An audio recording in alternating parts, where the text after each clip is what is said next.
जगवंदन शंकर सुवन भगवान के नंदन गाइए गणपति जगवंदन तब शंकर सुवन भगवान के नंदन सिद्धि सदन गजवदन विनायक कृपा सिंधु सुंदर सबलाय मोदक प्रिय मोद मंगल राधा विद्यावारिध भूषि विधाता मामद तुलसी दास कर जोड़े वो सब नाम सी मानस मोरे गाइए गणपति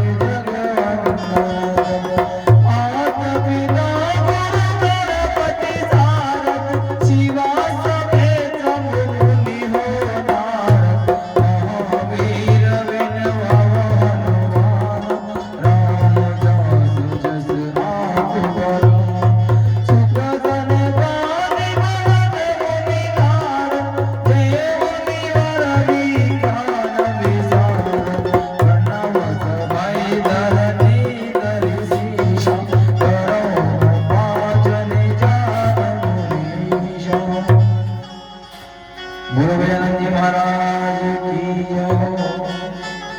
हम गजानन जी वंदना करके आगे बढ़े हैं और अब कथा प्रवेश करेंगे।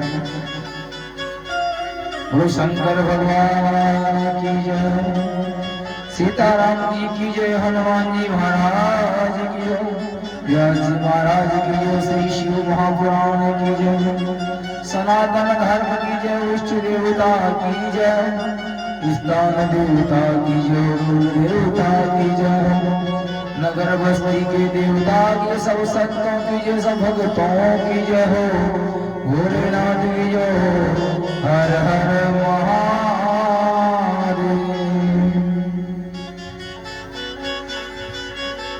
आज हम द्वितीय दिवस में प्रवेश करेंगे। बहुत प्यारी वंदना भगवान शंकर भोलेनाथ की। हर हर महादेव गंगे काशी विश्वनाथ गंगे, हर हर महादेव गंगे काशी विश्वनाथ गंगे, हर हर महादेव गंगे काशी विश्वनाथ गंगे, हर हर महादेव काशी विश्वनाथ गंगे। श्रीमन्नारायण भगवान शंकर भगवान की जय।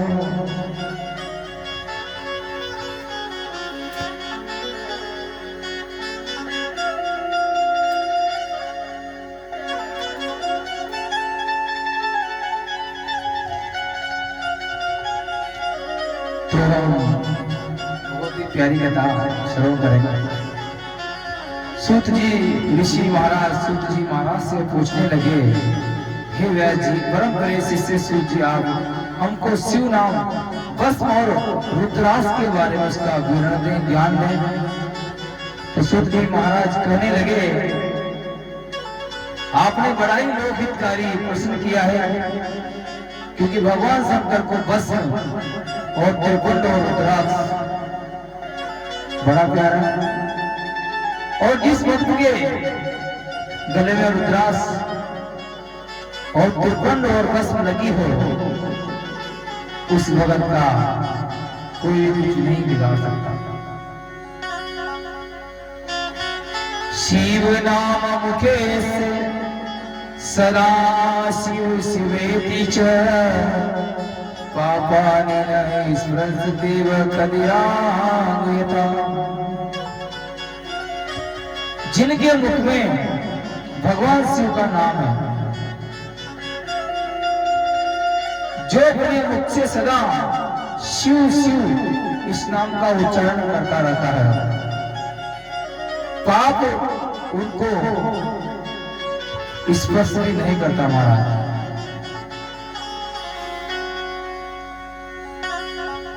श्री राधे, जय श्री कृष्णा, जय श्रीमान नारायण।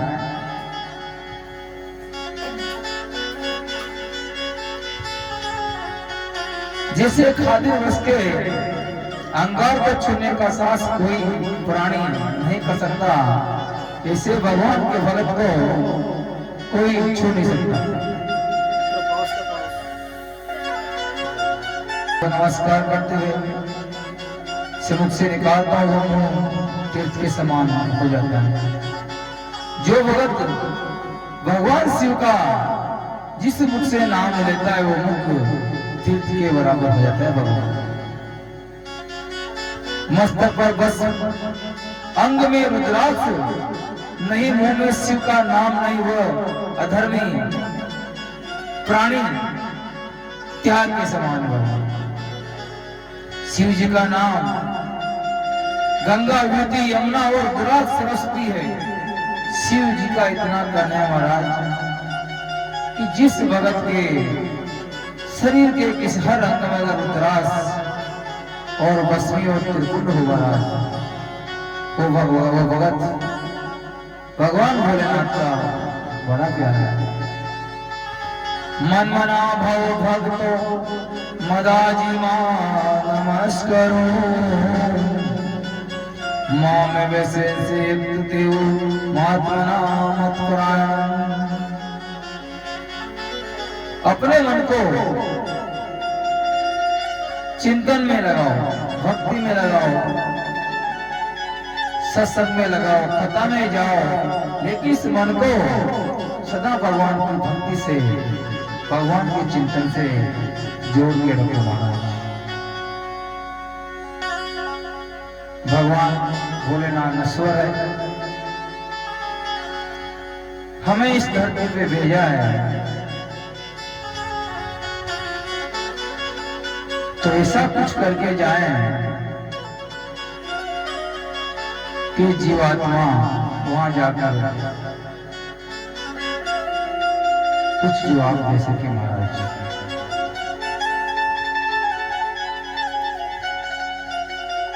देवदम भस्म संभोग सर्व मंगलदां ब्रह्म। सूत जी महाराज कहने लगे सभी प्रकार का मंगल करने वाली अग्नि लिखे 2 प्रकार की भस्म कही गई महाराज। महाभस्म 100 लोग एक भस्म, महाभस्म ये 3 प्रकार की महाराज, स्रोत, स्मार्ट और लोकी गोती। 100 लव संग ये बहुधा कही गई महाराज।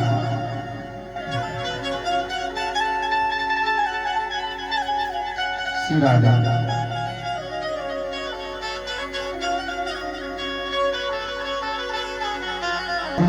तो महाराज भोलेनाथ के भगत के गले में रुद्राक्ष और करम पे त्रिपुंड, अगर ये तो भगवान भोलेनाथ उस भक्त से बहुत खुश होते हैं, और हम अगर भगवान भोलेनाथ के मंदिर जल चढ़ाने जाएं तो हमारे गले में रुद्राक्ष जरूर होगा। उस भगत की मनोकामना भगवान बहुत जल्दी पूरी करते हैं। महादेव त्रिपुंड लगा हो और भस्म शरीर में भस्म लगाओ और भोलेनाथ को मनाओ।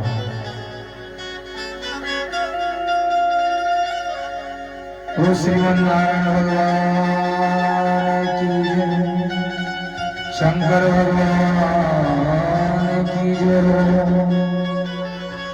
शिव प्रियतमो एकयो रुद्राक्ष परमावन, दर्शनात् स्मरणात् सर्व पाप स्मृतो। तुम्हारा रुद्राक्ष भगवान शिव जी को बहुत प्रिय है, इसे परम पावन समझना चाहिए। रुद्राक्ष के दर्शन से, स्पर्श से तथा उस पर जप करने से वो समस्त पापों का हरण करने वाला माना गया है महाराज। रुद्राक्ष भगवान शिव का एक रूप है महाराज। रुद्राक्ष की उत्पत्ति कैसे हुई हे महाराज, शिव जी से देवी कहती है, माता पार्वती, पल दिव्य शस्त्र वस्त्र के आग्र मन से तप करते मेरा मन सुबित हुआ। हे परमशानी लोग, उपकार के निमित्त मैंने अपने नेत्र बंद कर लिए, तभी उनमें से जल के बिंदु गिरे, उनसे दुर्वास का वृक्ष उगाया। भगवान भोलेनाथ बहुत सालों तक जब तप कर रहे थे, तो जैसे उन्होंने आंखें खोली तो उन आंखों से कुछ अश्रु नीचे गिरे और उदरास के बड़े मारा। एक कथा ये भी आती है और दूसरी कथा ये भी आती है, जब माता सती ने अपना देह त्याग किया था, उस समय भगवान भोलेनाथ बहुत दुखी हुए और माता सहित का शरीर को लेकर जब वो कण कण में वर्मा में भटक रहे थे, उस समय भी उनके नेत्रों से जो आंसू गिरे, उनसे दुर्वास के पेड़ हुए मारा। आंवले के समान जो रुद्राक्ष होता है, श्रेष्ठ बेर के समान वाला, मध्यम और चने प्रमाण वाला अधम माना गया हमारा। हे महेश्वर, बेर के बराबर रुद्राक्ष भी शुभ सौभाग्य बढ़ाने वाला है हमारा। बेर के बराबर जो रुद्राक्ष होता है हमारा, बड़ा सौभाग्य बढ़ाने वाला। धात्री के फल के समान रुद्राक्ष संपूर्ण नाशक है महाराज। चोदली के समान रुद्राक्ष संपूर्ण अर्थ देने वाला है। जैसे जैसे छोटा होता जाता है, उतना ही उसका फल बढ़ता जाता है। जिसमें जो रुद्राक्ष में स्वयं छिद्र है, वो रुद्राक्ष बड़ा उत्तम माना जाता है महाराज। जो रुद्राक्ष में छिद्र है, जिसे हमें कोई सुई या उससे किसी से हमने छेद नहीं किया हो महाराज, वो भगवान प्रकृति के अनुसार से छिद्र किया हुआ जो मिल जाए, सबसे उत्तम माना जाता है महाराज। पुरुषों द्वारा छिद्र किया मध्यम फल देता है। रुद्राक्ष धारण करने से महापातक पाप भी नष्ट हो जाते हैं महाराज। रुद्राक्ष धारण सबको करना चाहिए। रुद्राक्ष धारण, जिसके गले में रुद्राक्ष है, उसकी कभी भी दुर्गति नहीं होती महाराज, और कभी भी उसकी अल्प आयु में कोई उनकी मौत नहीं होती महाराज। 1100 रुद्राक्ष धारण करने से मनुष्य रुद्र रूप का ही हो जाता है महाराज। जो 550 रुद्राक्ष धारण करने वाला होता है, वो तो सबसे श्रेष्ठ भक्त माना जाता है महाराज। शिव भक्त 360 रुद्राक्षों की 3 लड़ी बनाकर यज्ञ को पवित्र यानी जनेऊ धारण करके शिव भक्ति प्राप्त करता है हमारा। रुद्राक्ष का महत्व इतना है महाराज, रुद्राक्ष धारण करने से आप स्वयं भगवान की शरण में गए और भगवान भोलेनाथ उस भक्त का बेड़ा पार ही कर देते हैं। बोलो शंकर भगवान की जय। शिव ने तीरों से जल बिंदु गिरे, शिव ने तीरों से जल बिंदु गिरे, रुद्राक्ष के पेड़ बने, उन वृक्षों से रुद्राक्ष बने, शिव भक्तों के योग बने। अब महाराज रुद्राक्ष कितने धारण करना चाहिए, क्या विधि है, ये आप सभी श्रवण करें। शिका में 3 दाएं बाएं कानों में 6 और कंठ में 101, बाहों में 11 और कोनों में मणिबंध में 11 धारण करे माना। ये गो पवित्र 3 धारण करें, जितने रुद्राक्ष धारण किए हैं वो सभी शिव स्वरूप माना। दूसरा प्रकार है शिका में 1, सिर में 30, गले में 50 और भुजाओं में 16 और दोनों मणिबंधों में 12 और दोनों स्कंदों में 500। ये गो पवित्र में 108 धारण करे महाराज। जो जल्दी धारण करता हो ये गो पवित्र 108 धारण करे महाराज। जो 1000 रुद्राक्षों की माला धारण करता है उसको देवता भी नमस्कार करते हैं। जो भगत, जो संत 1000 रुद्राक्ष की माला बनाकर रुद्राक्ष धारण करता है उसको भगवान संत भी, इसको देवता भी नमस्कार करते हैं।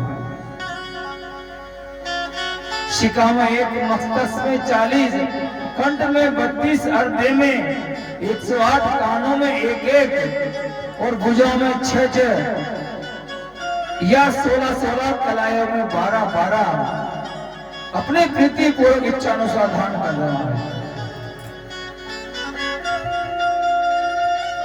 ब्राह्मणों की श्वेत रुद्राक्ष, क्षत्रियों को लाल, वैश्यों को पीले और शूद्रों को कष्टवर्ण की धारण करनी चाहिए।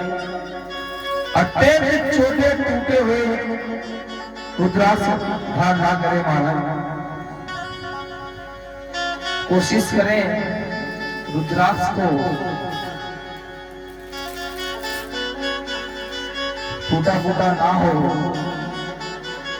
और उसे लाल ऊन के धागे में ही माला धारण। सिर में 1 रुद्राक्ष धारण करने वाला, मस्तक में त्रिपुंड धारण करने वाला हो और 50 मंत्र का जाप करके उस रुद्राक्ष को धारण करे महाराज। ओम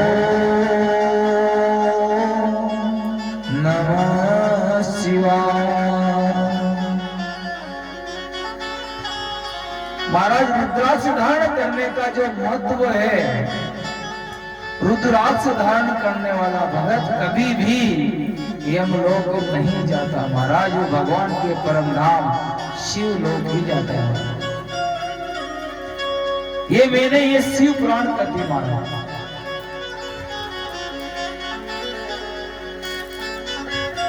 शिव जी कहने लगे, हे पार्वती, एक मुखी रुद्राक्ष भक्ति और मुक्ति देने वाला होता है।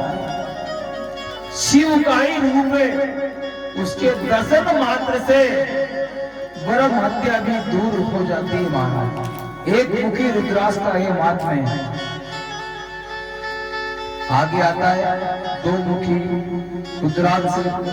2 मुख वाला रुद्राक्ष गो हत्या को दूर करने वाला तथा सभी फल देने वाला है। 3 मुखी रुद्राक्ष सभी संकट कष्टों को सभी साधन देने वाला है। 4 मुखी रुद्राक्ष दर्शन स्पर्श से सभी दुख दूर हो जाते हैं महाराज। वो नर हत्या दूर करने वाला है। 5 मुखी रुद्राक्ष स्वयं रुद्र का ही रूप है। इसे कालाग्नि कहते हैं। ये सभी पापों को दूर करने वाला है। 6 मुखी रुद्राक्ष कार्तिक का भगवान का ही स्वरूप है। उसे दाहिने भुजा में बांधने से ब्रह्म हत्या का पाप भी नष्ट हो जाता है। 7 मुखी रुद्राक्ष अनंग होता है। उसके धारण करने से दरिद्र भी ईश्वर हो जाता है। 8 मुखी रुद्राक्ष भैरव रूप के समान है। इसके धारण करने से दीर्घायु होती है महाराज। नौमुखी रुद्राक्ष भगवान कपिल मुनि का ही इसे रूप है। इसे बाएं हाथ में बांधने से सर्वेसर हो जाता है।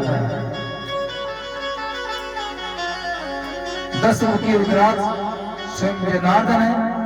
इसके धारण करने से सभी कामनाओं की पूर्ति भगवान भोलेनाथ करते हैं महाराज। और इसके आगे आता है आपका 11 मुखी रुद्राक्ष, जो रुद्र का रूप है। और रुद्र स्वरूप यानी भगवान भोलेनाथ एक रुद्र के रूप है, जो हनुमान जी 11 रुद्र का अवतार। ये रुद्र का ही रूप है, भगवान भोलेनाथ का ही 11 मुखी रुद्राक्ष है, भगवान भोलेनाथ का ही एक स्वरूप है महाराज। इसे धारण करना विजयी होता है महाराज। 12 मुखी रुद्राक्ष केशों में धारण करने वाला 12 आदित्य तुल्य हो जाता है महाराज। और 13 मुखी रुद्राक्ष धारण करने वाला विश्व तुल्य महाराज। सभी कामनाओं की पूर्ति करने के लिए सौभाग्य और मंगल करता है। और 14 मुखी रुद्राक्ष स्वयं शिव का रूप है महाराज। उसको भक्ति शिव पर धारण करने से भी पाप और दुर्भाव नष्ट हो जाते हैं। रुद्राक्ष इस कली काल में और इस जीवन को संकट कष्टों से पापों से बचाने के लिए महाराज रुद्राक्ष सभी को भी धारण करना चाहिए। रुद्राक्ष भगवान का एक स्वरूप है, भगवान भोलेनाथ का। रुद्राक्ष और तुलसी की माला जिस भक्त के गले में है, यमलोक के दूत भी उसको यमलोक नहीं ले सकते हैं। उसे भगवान भोलेनाथ के दूत भगवान भोलेनाथ स्वयं से लेकर अपने धाम लेकर जाते हैं वहां। रुद्राक्ष धारण जब भी करें आप उसको सिद्ध करके ही रुद्राक्ष को धारण करें। अब रुद्राक्ष को धारण कैसे करें महाराज? जो सिद्ध किया हुआ है उसकी तो बात अलग है, लेकिन अगर आप कहीं से रुद्राक्ष खरीद कर लाते हैं तो उसको आप सोमवार के दिन लाएं और 108 बेलपत्र लाकर, अगर आप 1 मुखी रुद्राक्ष पहन रहे हो या 2 मुखी पहन रहे हो या 3 मुखी पहन रहे हो, सबका एक मंत्र है, तो आप उसे 108 मंत्रों से सुशोभित करें और उसके बाद उसको रुद्राक्ष को भोलेनाथ के मंदिर में जाकर शिवलिंग से स्पर्श कराएं और मंत्र बोलकर अपने गले में धारण करें। सोमवार को, मासिक शिवरात्रि को और श्रावण में तो आप किसी भी दिन आप रुद्राक्ष धारण कर सकते हैं। 1 मुखी रुद्राक्ष है, उसका मंत्र है ओम ह्रीं नमः। 2 मुखी रुद्राक्ष का नाम है ओम नमः। 3 मुखी ओम कली नमः। 4 मुखी ओम ह्रीं नमः। 5 मुखी ओम ह्रीं नमः। 6 मुखी ओम ह्रीं ओम नमः। 7 मुखी ओम ओम नमः। 8 मुखी ओम ओम नमः। 9 मुखी ओम ह्रीं ओम नमः। 10 मुखी ओम ह्रीं ओम नमः। 11 मुखी ओम ह्रीं ओम नमः। 12 मुखी ओम कीक्षोरो नमः। 13 मुखी ओम ह्रीं नमः। 14 मुखी ओम नमः। रुद्राक्ष कभी भी बिना मंत्र के धारण ना करें। अगर कहीं से आपने इसको मंत्रों से सुशोभित करके मंगाया, फिर भी एक जितना मुखी आप रुद्राक्ष मंगाया मंत्र पढ़कर इसे धारण करें। बिना मंत्र बोले रुद्राक्ष को धारण ना करें और एक कल्प तक घोर नरक में पड़ता है महाराज जी कहते हैं।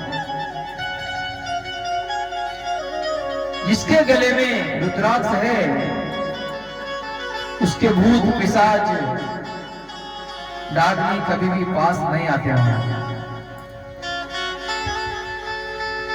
रुद्राक्ष धारण किया हो, त्रिपिंड हो और भस्म लगी हो, वो भक्त कभी हम लोग को नहीं जाते हैं।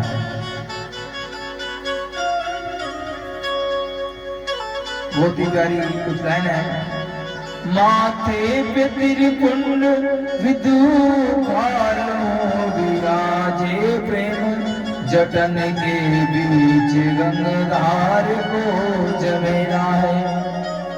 सिंगी कर राजे के करके त्रिशूल राजे, गले मुंड माल डले कांदे नाग की शेरा है। कटिवाग छारा वाले बसम रमाए तन, वाम अंग गोरी देवी चढ़त की वेला है।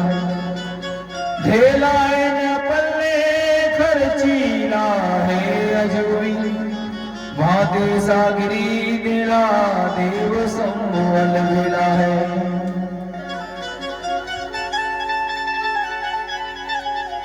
मैं तो शिव ही शिव को ध्याऊं, जल से स्नान कराऊं। मैं तो शिव ही शिव को ध्याऊं, जल से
एक बार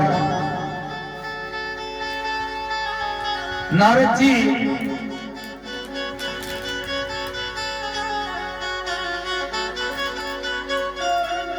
बड़ी तप से लीन में होकर तप करने लगे।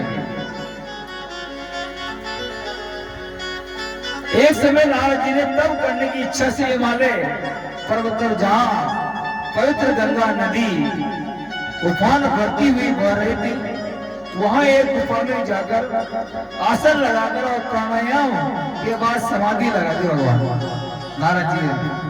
और नारद जी के अखंड तब से देवराज इंद्र बड़ा दुखी हुआ।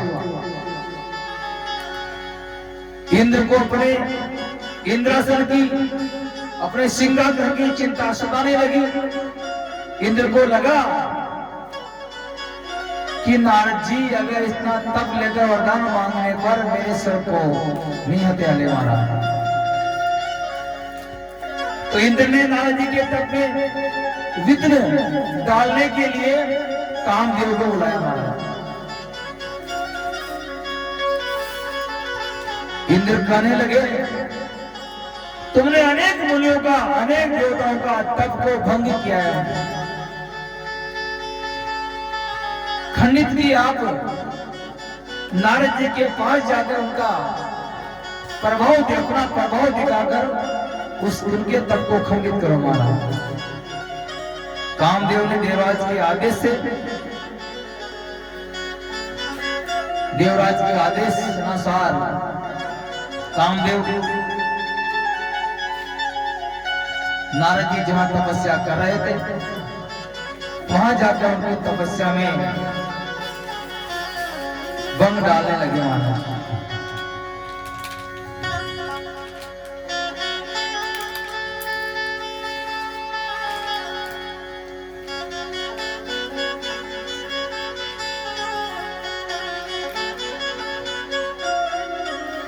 शंकर भगवान की जय हो।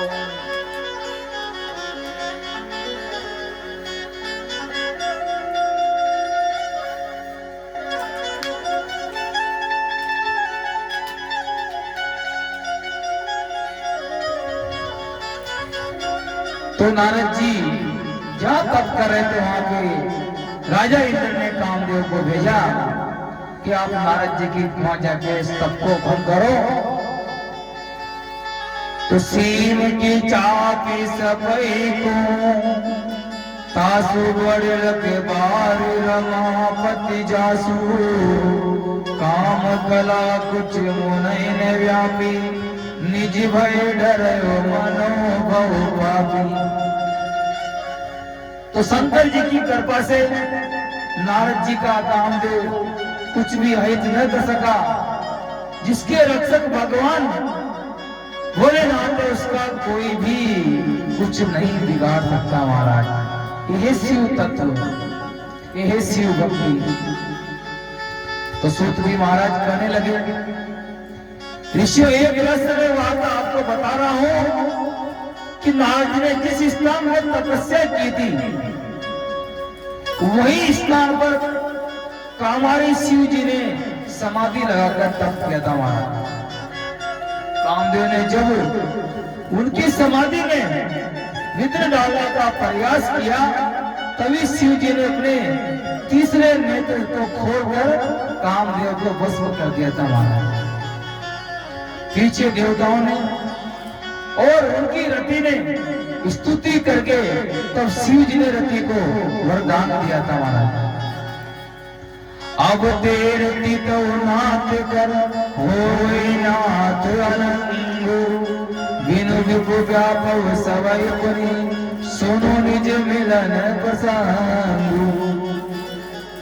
जब जब रघुवंश कसन अवतारा होई हरण महाभई भारा कसन तने होई पति तोरा वचन मनेता हो मोरा।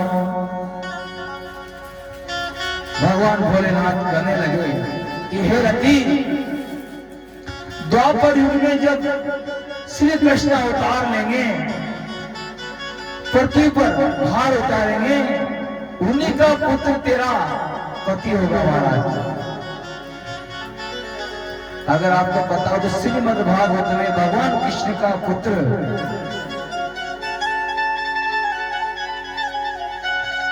जो सरोवर में मछली खा जाती है उनका वो पुत्र रति का पति कामदेव होता है हमारा। उसी समय शिव जी ने कहा था कि हे देवताओं, भविष्य में इस मनोहारी पवित्र स्थान पर कामदेव का प्रभाव नहीं होगा। उसी उक्ति के कारण नारद जी की तपस्या में कामदेव कोई विघ्न नहीं कर सका महाराज।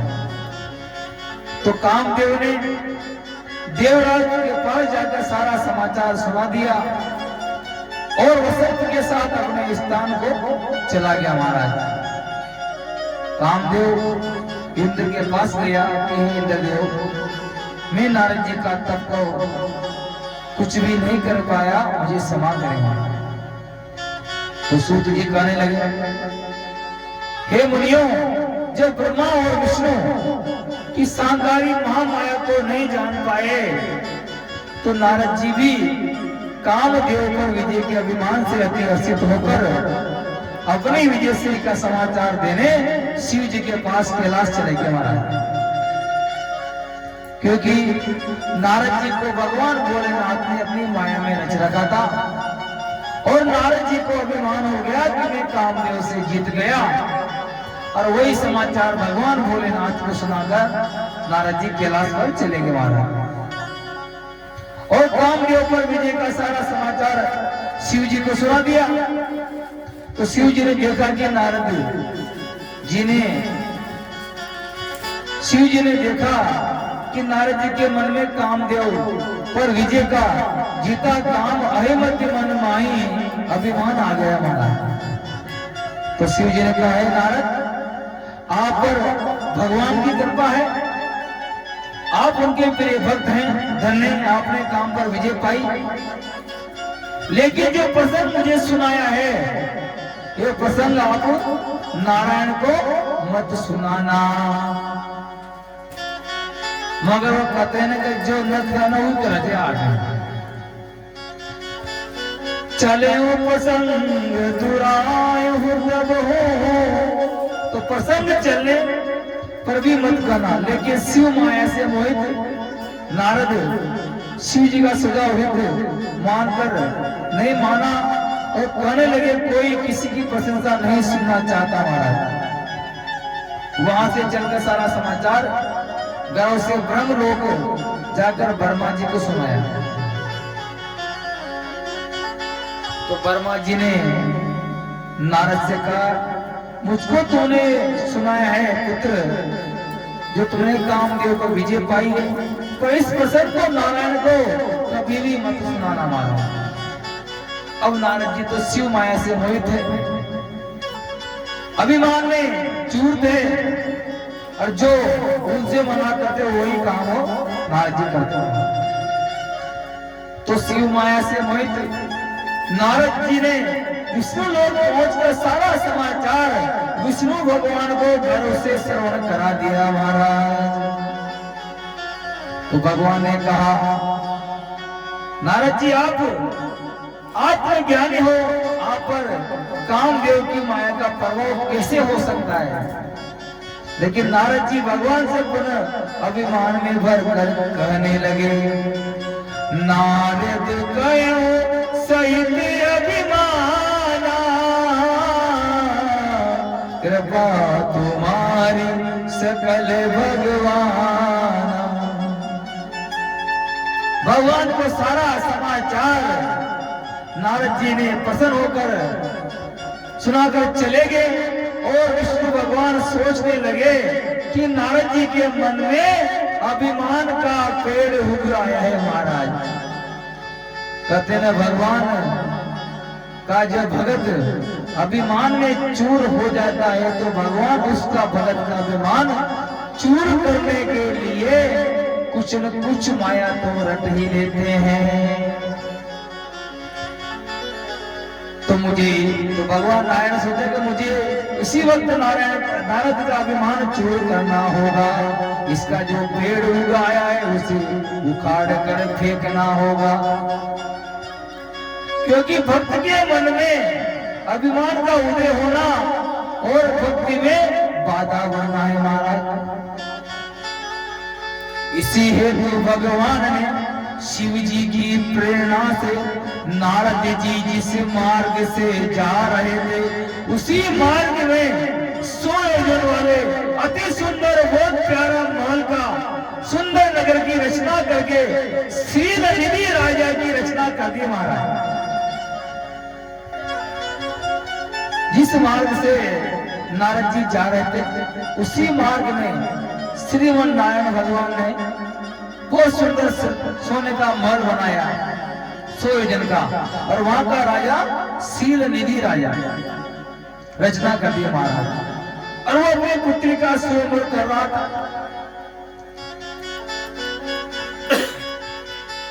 अनेक राजा महाराजा वहां पर आए हुए थे। नारद जी ने सोचा कि कितनी प्यारा महल है, क्यों न मैं अंदर जाके देखूं क्या हो रहा है। तो नारद जी इस महल में चले गए। नारद जी जब वहां पहुंचे तो राजा ने बड़ा स्वागत किया। और अपनी श्रीमती नाम की कन्या को बुलाकर कहा, आनी देखाई नारद भूपति राजकुमार, कहो नाथ गुण दोष सब यों के हद विचार। तो महाराज शील नदी राजा ने नारद जी को बड़े प्रेम से सत्कार स्वागत भाव किया और कहने लगे, नारद जी आप मेरी कन्या श्रीमती का हाथ की रेखा देखे महाराज, और बड़े आश्चर्य से पड़ गए, क्योंकि हाथ की रेखा का भाव था कि जो इस कन्या का वर्ण करेगा वो अमर होगा। जो यही बरही अमर सोई होई, समर भूमि के जीत न कोई। तो नारद जी ने शील नदी राजा से कहा, आपके कन्या के हाथ में अत्यंत अलौकिक रेखा है, जो इसे वर्ण करेगा वो अमर हो जाएगा, इसको देवताओं से भी श्रेष्ठ पति प्राप्त होगा महाराज। लेकिन नारद जी शिव माया से मोहित हो काम के वशीभूत होकर सोचने लगे, एक प्रकार एक कन्या मेरा ही वर्ण कर ले तो मैं धन्य हो जाऊंगा। और सोचने लगे कि इतनी सुंदर स्त्री का महत्व रखने के लिए मुझे भी इससे भी सुंदर होना होगा महाराज, सुंदर रूप चाहिए महाराज। और सुंदर रूप तो भगवान विष्णु के पास है, और वैकुंठ जाने में तो बहुत समय लगेगा, तब तक स्वयंवर खत्म हो जाएगा। ऐसा सोचा नारद जी ने और वहां ध्यान लगाया, और भगवान तुरंत वहां प्रकट हो गए महाराज। और नारद जी ने प्रणाम करके सारा समाचार सुना दिया श्रीमन नारायण भगवान को, और कहने लगे, हे प्रभु मुझे उसे प्राप्त करने के लिए आपकी जरूरत है, आपका रूप चाहिए। आपन रूप दे प्रभु मोही, आन भांति नहीं पावके हो। अपना सुंदर रूप मुझे दे दीजिए प्रभु। विष्णु भगवान कहने लगे, हैं नारद, जैसे वेद अपने रोगी को उसके रोग को ठीक करने को उस रोगी की इच्छा को ध्यान में रखकर औषधि देता है, उसी प्रकार मैं आपका हित करूंगा। ऐसा कहकर नारद जी को बंदर का मुख देकर अंतर ध्यान हो गए। और नारद जी विष्णु का रूप भी समझकर कन्या मेरे सुंदर रूप का देखकर मेरा ही वर्णन करेगी, स्वयंवर में जाकर बैठ गए महाराज। उसी सभा में भगवान के दो रुद्रगण भी बैठे थे। वे दोनों नारद जी के पास ब्राह्मण रूप में जाकर आपस में वार्तालाप करने लगे कि देखो नारद जी, भगवान विष्णु के रूप में कितने सुंदर लग रहे हैं, कन्या इन्हीं का वर्णन करेगी, परंतु इनका मुख तो वानर के समान है, भयंकर है। देखो तो सही, काम के वश में होकर वे अपनी राजकुमारी की अभिलाषा करते हैं, लेकिन उनकी इन बातों को सुनकर भी नारद जी को कुछ फर्क नहीं पड़ रहा है कि नारद जी तो अपनी मस्ती में मस्त है, श्रीमती जी के ध्यान में मस्त है। नारद जी की माया में वशीभूत होकर उसी का समझ नहीं पाए। और उसी समय राजकुमारी हाथ में माला लेकर आई, और परंतु नारद जी के बंदर जैसे मुख को देखकर अपने अनुरूप और देखने को आगे बढ़ गई। और नारद जी बार बार उत्तर कन्या की तरफ देखने लगे, लेकिन उसी सभा में विष्णु भगवान राजा के रूप में आए।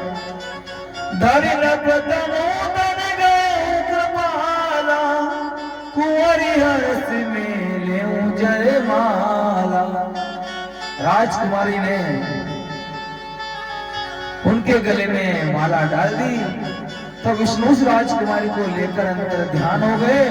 तदंतर ब्राह्मण रूपधारी रुद्रगण कहने लगे, हे मुनिवर, आप सुंदरी कन्या का वर्ण करना चाहते थे, पहले अपने इस गरित मुख को इस सरोवर में देख लीजिए आप। अब नारद जी और रुद्रगणों का वार्तालाप होता है महाराज। तो नारद जी ने जब जल में अपना रूप देखा तो रुद्रगणों से कहने लगे, अरे मूर्खों, तुमने ब्राह्मण वेश में भी एक संत का उपवास किया है। मैं तुम्हें साफ देता हूं कि तुम ब्राह्मण बीज से पैदा होकर भी राक्षस होंगे। वही शिवगण साप द्वारा ब्राह्मण वंश में उत्पन्न होकर राक्षस हो गए महाराज। और वो राक्षस बताओ कौन थे? वो राक्षस रावण और कुंभकर्ण हुए महाराज। वो भगवान शंकर की गण थे। उपजे जनक कुलसतु पावन अमर अनूप, तदपि महिषुर श्राप बस भय सकल अगरूप। आगे जाने पर नारद जी को विष्णु भगवान मिले, जिनके साथ वो सुंदरी थी। उनको देख क्रोध में भरकर कहने लगे, भगवान शिव ने तुमको स्वतंत्र करके अच्छा नहीं किया है। परम स्वतंत्र सिर पर कोई, भावय मनव करो तुम सोई। आप जो चाहो करते रहो, आपका स्वभाव बड़ा कपट है, पूर्ण है, आप छलिया हो। ऐसे नारद जी और भगवान नारायण से कहने लगे, आपने साधु संजनों जैसा अब तक कोई कार्य नहीं किया है। आज मैं आपको शिक्षा देता हूँ कि हे विष्णु, स्त्री के निमित्त तुमने मुझको बड़ा मोहित किया है, और जिस रूप मनुष्य तुमने मेरा साथ कपट किया है। बचे मोहि जवनी धरि देहा, सोई तनु धरा श्राप मम हेहा। मम उपकार कीन तुम भारी, नारी विरह तुम हो दुखारी। तदरूपेण मनुष्य भव तदपगु खगुहगरे, येन मुख गतवान तुम भवन्तु सहाय। हे विष्णु, जिस रूप मनुष्य तुमने मेरा उपवास करवाया है, तुम मनुष्य रूप में लीला करो और मुझे स्त्री निर्मित मेरे वेदना में डाला है। तुम स्त्री के योग में दर दर घूमोगे। तुमने मेरा बंदर का मुख बनाया है, ये बंदर ही तुम्हारी सहायता करेंगे। ये नारद जी ने नारायण को श्राप दिया। अब आगे आते हैं महाराज, बहुत ही प्यारी कथा चल रही है, आपसे भी सुन रहे हैं। कपिया प्रति तुम कीन हमारी, करें किस सहाय तुम्हारी। आपने मेरा बंदर का मुख बनाया है, हे बंदरी आपकी सहायता करेंगे महाराज। तुम सर्वश्रेष्ठ सबसे ऊपर, मन में आवेशो करते हो। नहीं संत भक्त का ध्यान रखो, उनका भी अनहित करते हो। नारी के विरह में है स्वामी, जिस तरह मुझे तरसाया है। ऐसे ही घूमोगे वन वन, तुमको ये साप हमारा है। बहुत ही प्यारी चुपाई आप दोबारा श्रवण करें। नारद जी भगवान नारायण को साथ देते हैं चुपाई के माध्यम से कि तुम सर्वश्रेष्ठ सबसे ऊपर, मन में आवेश करते हो।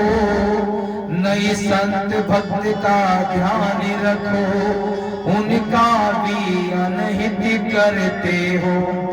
नारी के विरह में है स्वामी, जिस तरह मुझे तरसाया है। ऐसे ही घूमोगे वन वन तुमको ऐसा हमारा है। ऐसा कहकर नारद जी शांत हो गए और शिव माया ऐसा ही करना चाहती थी, इसलिए विष्णु ने साफ स्वीकार किया मारा। तदंतर शिव जी ने अपनी माया का प्रभाव वापिस खींच लिया। जैसे ही भगवान शंकर ने अपने माया का प्रभाव खींचा और माया के हटने के बाद नारद को वहां नहीं तो रमान राजकुमारी, वहां न तो कोई राजकुमारी थी और ना कोई महल था, ना वहां पर नारायण थे, ना तो लक्ष्मी दिखाई दी, न राजकुमार दिखी। तो विस्मित होकर व्याकुलता से पश्चाताप करने लगे, हे प्रभु मेरे अपराध को क्षमा करना। मरसा हो मम श्राप कृपाला, मम इच्छा कह दीन दयाला। तो नारद जी कहने लगे, हे प्रभु मेरे द्वारा दिए गए सभी श्राप झूठे हो जाए। भगवान कहने लगे, हे नारद जो भी हुआ है, कुछ भी हुआ है, वो मेरी इच्छा से हुआ है। नारद जी भगवान के चरणों में गिर जाते हैं, समायाचना करते हैं और भगवान नारद जी अपने चरणों से उठकर कहते हैं, न खेद करो मैं भक्त वसतोता प्रसन्न से। हे भक्त नारद तुम खेद मत करो, ये जो भी हुआ है ये मेरी इच्छा अनुसार ही हुआ है। तुम सबसे श्रेष्ठ भक्त हो, जो भी तुमने किया हुआ शिव माया से किया है और भगवान शंकर नहीं करवाया है, उसे तुम्हारा बुद्धि हर ले और मुझे स्थापित करवाया है। ये भगवान भोलेनाथ यही चाहते तो मैं भी चाहता था। अब आप संज्ञा को त्याग कर शिव सतनाम का स्तोत्र जप करो। सतनाम शिव स्तोत्रम सदा नमे मति जपम, जपो जाय शंकर सतनामा, होय हृदय तुरत विश्राम।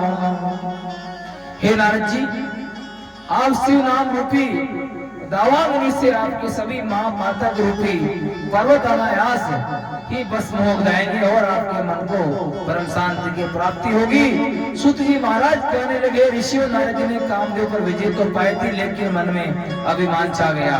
तो नारद ने काम विजय तो की, मन में अहमति अति भारी थी, इसी कारण से जगत असा नारी की चिंता जागी थी।